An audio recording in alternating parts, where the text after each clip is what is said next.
एक लड़के ने कुछ अजीब देखा। पूरे शरीर में आग लगाए हुए एक राक्षस घोड़े पे सवार है। राक्षस एलियन की ओर दौड़ा। एलियन ने कार का दरवाजा खोल दिया। राक्षस के टुकड़े टुकड़े हो गए, लेकिन इतना ही नहीं, अधिक से अधिक राक्षस पीछा कर रहे हैं। आखिर ये क्या है? इसका संबंध पिछली रात से है। एलियन को ईंटों के ढेर में एक लोहे की तलवार मिली। जिज्ञासा से प्रेरित होकर उसने बिना किसी हिचकिचाहट के अपनी तलवार निकाल ली, बिना ये जाने कि मैंने एक खतरनाक जगह देख ली है।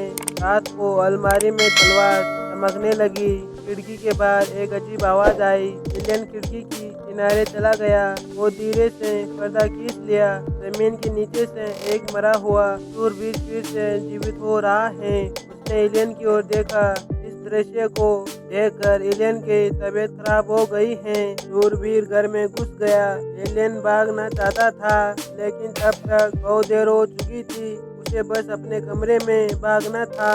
एक सेकंड बाद शूरवीर ने दरवाजे को लात मारकर हटा दिया। उसी क्षण एलियन अपनी कीमती तलवार निकालकर लड़ने ही वाला था। परिणाम स्वरूप शूरवीर ने तलवार घुमाई। तलवार दूर फेंक दी गई। तभी पागल शूरवीर ने आरोप लगाया तो भाग्य से एलियन 3 हमलों से बचकर अपनी जान बचाने में तत्पर था, लेकिन बहुत जल्दी ही एलियन को घेर लिया गया। शूरवीर ने तुरंत अपनी तलवार उठाई। खतरनाक एलियन शूरवीर उसकी आंखों के सामने राख में बदल गया। एलियन को चेहरा अचानक स्तंभ रह गया। जब वो संभला तो उसे एक एहसास हुआ कि एक आदमी जमीन में पड़ा हुआ है। पता चला कि यह इमरित ही थी, जिसने उसकी एलियन को बचाया था।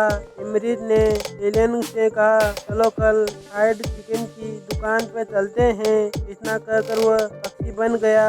उसके साथ एलियन कैसे सो रहा था। उसी रात एलियन को उसकी दोस्त मिल गया। देखने के बाद मुझे पता चला कि तलवार की मूठ पर एक लेखा था। इस किताब में सुराग मिले, ये महान राजा की तलवार है।